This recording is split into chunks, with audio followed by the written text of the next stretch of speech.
afternoon.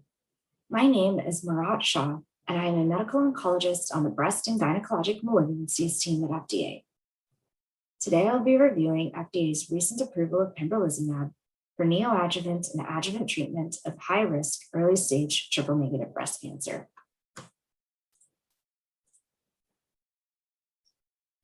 This is an outline of my presentation. I will first give some background and then review the KEYNOTE-522 trial design. I will also briefly discuss interpretation of a PCR endpoint. I will then review the KEYNOTE-522 trial results and finally provide some regulatory insights and conclusions. First, some background. Patients with high-risk early-stage triple-negative breast cancer in the US typically receive neoadjuvant or adjuvant dose-dense AC with paclitaxel. Some patients may additionally receive carboplatin as part of neoadjuvant treatments, and some patients receiving neoadjuvant treatment with residual disease at time of surgery may receive adjuvant capecitabine.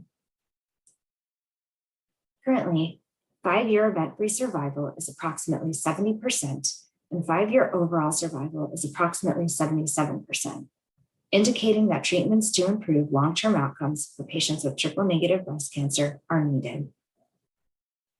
Pembrolizumab, the product I will be discussing, is an anti-PD-1 monoclonal antibody. KEYNOTE-522 was the trial that led to approval of pembrolizumab for the treatment of high-risk early-stage triple-negative breast cancer. The design is as follows. Eligible patients included those with a primary tumor staged as T1C with positive lymph nodes, or a primary tumor staged as T2 through T4 with or without positive lymph nodes. Stratification factors were nodal status, primary tumor size, and carboplatin schedule. 1,174 patients were randomized 2-to-1 to receive pembrolizumab or placebo in combination with neoadjuvant chemotherapy, and then continued as a single agent following surgery for adjuvant treatment. The chemotherapy regimen was paclitaxel in combination with carboplatin for 4 cycles, followed by an anthracycline with cyclophosphamide for 4 cycles. Pembrolizumab 200 milligrams IV or placebo was given every 3 weeks. The co-primary endpoints were PCR rate and EFS, and OS was a key secondary endpoint. PCR rate was defined as the proportion of patients without invasive residual cancer in breast or lymph nodes at time of surgery. Importantly, PCR rate is measured at the time of surgery and reflects the neoadjuvant portion of treatment only. EFS and OS reflect both neoadjuvant and adjuvant treatment. Also to note, PCR is not an established endpoint of clinical benefit and can only be used to support an accelerated approval.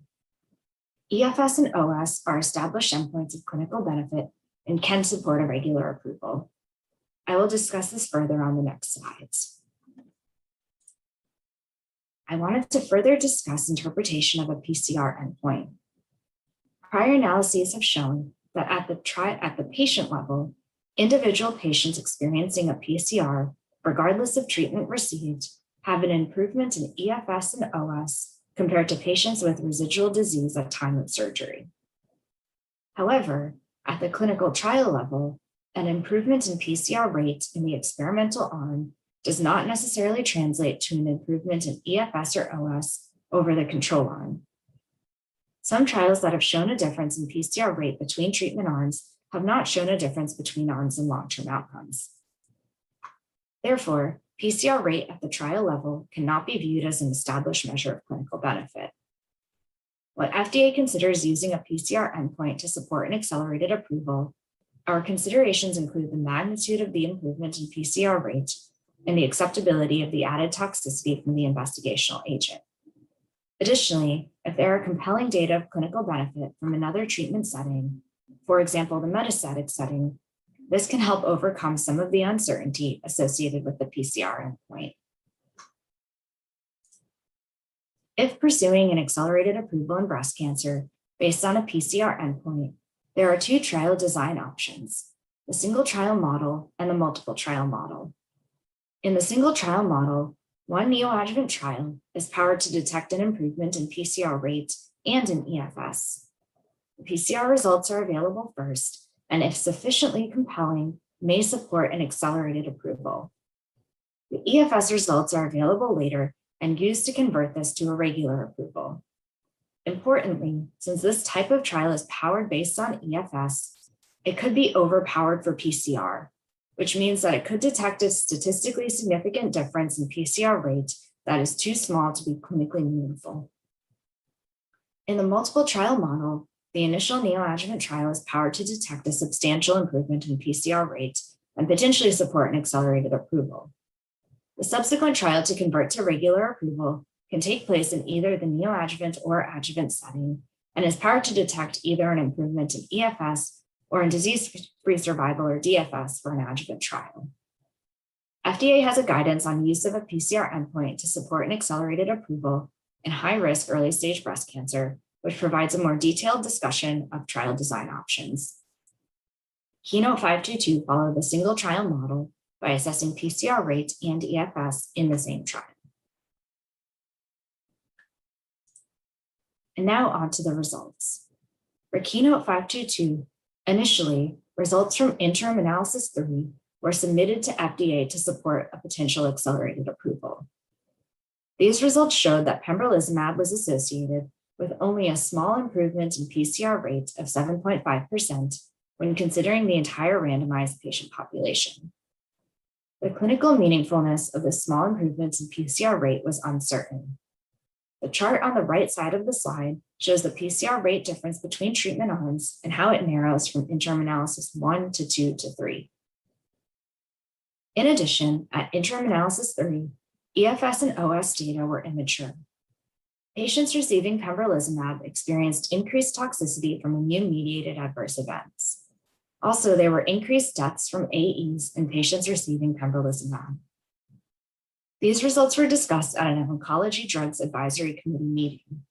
Because of uncertainty regarding benefit-risk for pembrolizumab due to the small improvements in PCR rate, the immaturity of the EFS and OS results, and the increased toxicity from pembrolizumab, the committee's recommendation was to await further data from subsequent analyses from KEYNOTE-522, rather than grant accelerated approval.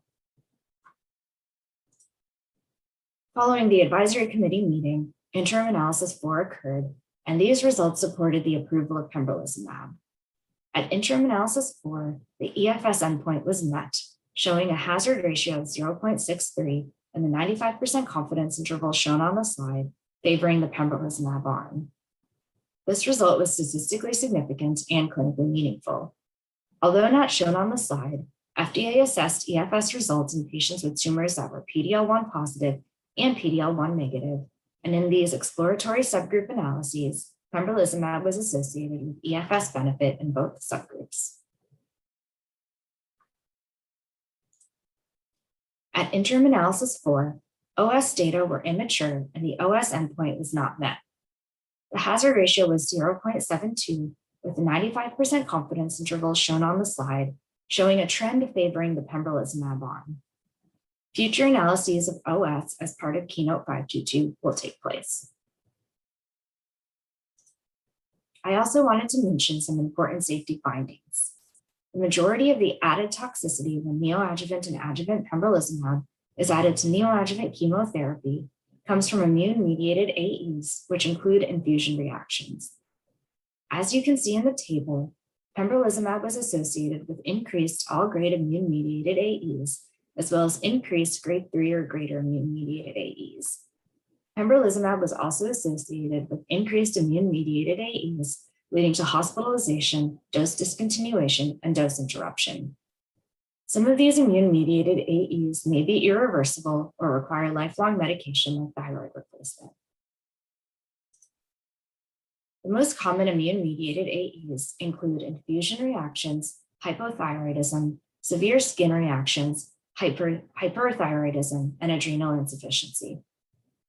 There were 4 patients who died from immune-mediated AEs, including from adrenal crisis, autoimmune encephalitis, hepatitis, and pneumonitis. Undiagnosed adrenal insufficiency poses a particular risk to patients who are undergoing surgery, and most patients who receive neoadjuvant treatment for breast cancer will undergo breast surgery. FDA updated the pembrolizumab label to recommend cortisol monitoring at baseline and preoperatively for patients with breast cancer undergoing breast surgery. In terms of regulatory decision-making, at interim analysis 4, pembrolizumab demonstrated a statistically significant and clinically meaningful improvement in EFS. EFS benefit with pembrolizumab was seen regardless of tumor PD-L1 expression. At interim analysis 4, OS data were immature, but there was no OS detriment associated with pembrolizumab. Even in randomized trials, when OS is not the primary endpoint and may be immature at time of approval, FDA always considers this endpoint as it reflects both the efficacy and the safety of an investigational treatment. We do not want to approve therapies that may be showing benefit in another clinical endpoint but decreasing overall survival. Based on these data, the benefit risk assessment of pembrolizumab was considered favorable, and FDA granted regular approval for treatment of patients with high-risk early-stage triple-negative breast cancer. There are several questions of clinical importance which remain unanswerable due to the KEYNOTE-522 trial design, and I wanted to touch on 2 such questions. The first is, what is the relative contribution of effect of neoadjuvant and adjuvant pembrolizumab on the EFS endpoint? And really, to experience EFS benefit, do patients need to receive pembrolizumab in both treatment periods? This question is unanswerable due to the KEYNOTE-522 trial design, which is shown here on the slide. Because all patients randomized to the pembrolizumab arm were randomized to receive neoadjuvant and adjuvant pembrolizumab, it is impossible to separate the effect of each treatment portion on the EFS endpoint. Another unanswerable question is, at the trial level, does a small improvement in PCR rate translate into EFS benefit for trials involving pembrolizumab or potentially other immune checkpoint inhibitors in breast cancer? This question is also unanswerable at this time due to the KEYNOTE-522 trial design. Because patients received adjuvant pembrolizumab following measurement of the PCR endpoint, it is unclear if the small improvement in PCR rate improvement is translating to EFS benefit or whether adjuvant pembrolizumab is further modulating the EFS endpoint. For more discussion of trial design challenges for early-stage breast cancer, please tune into my colleague Dr. Suparna Wadham's talk entitled Approving New Therapies for Early Breast Cancer during the 3 p.m. session. The approved indication for pembrolizumab is for the treatment of patients with high-risk early-stage triple-negative breast cancer in combination with chemotherapy as neoadjuvant treatment, and then continued as a single agent for adjuvant treatment following surgery. The dosing regimen for pembrolizumab is 200 milligrams IV every 3 weeks, or pembrolizumab can be given as an extended regimen of 400 milligrams IV every 6 weeks. In conclusion, pembrolizumab was granted regular approval for patients with high-risk early-stage triple-negative breast cancer. This was due to a favorable benefit-risk assessment, including a statistically significant and clinically meaningful improvement in EFS and no OS detriment. And in addition, the added toxicity of pembrolizumab was acceptable given the meaningful clinical benefit. This is a new treatment regimen with a new class of drug for patients with high-risk early-stage triple-negative breast cancer, a disease with unmet medical need for therapies that improve long-term outcomes. I want to acknowledge all of my FDA colleagues who contributed to this presentation. Thank you very much for your attention, and I look forward to answering your questions during the Q&A portion.